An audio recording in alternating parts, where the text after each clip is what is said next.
எஸ்புதூர் அருகே காஞ்சிராங் கண்மாயில் நடைபெற்ற பாரம்பரிய மீன்பிடி திருவிழா கூட்டமாக கண்மாய்க்குள் இறங்கி மீன்களை அள்ளிச் சென்ற கிராம மக்கள். சிவகங்கை மாவட்டம் சிங்கமுனரி தாலுகா எஸ்புதூர் ஒன்றியம் செட்டிக்குறிச்சி கிராமத்தில் காஞ்சிராங் கண்மாய் உள்ளது.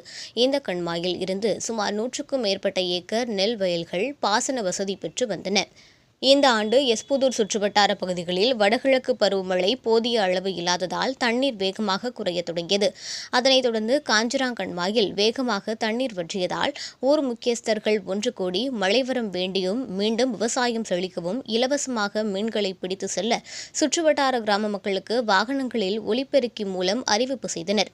அதனைத் தொடர்ந்து செட்டிக்குறிச்சி, உத்தம்பட்டி, தர்மப்பட்டி, புதுப்பட்டி, புழுதிப்பட்டி, மணப்பட்டி, உலகூரணிப்பட்டி, குன்னத்தூர், ஐயாப்பட்டி, களத்துப்பட்டி மற்றும் சுற்றுவட்டார பகுதிகளில் இருந்து நூற்றுக்கணக்கான மக்கள் அதிகாலை முதல் கண்மாயை சுற்றி அனைத்து சமுதாய மக்கள் ஒன்று கூடி சிறுவர்கள் முதல் பெரியவர்கள் வரை ஊத்தா, கச்சா, கொசுவலை, அரிக்கூடை உள்ளிட்ட உபகரணங்களுடன் மீன்களை பிடிக்க கொக்கு காத்திருப்பது போல் காத்திருந்தனர். அங்கு வந்த ஊர் முக்கியஸ்தர்கள் ஒற்றுமையை பறைசாற்றும் பாரம்பரிய மீன்பிடி திருவிழாவை வெள்ளை வீசி துவக்கி வைத்தனர்.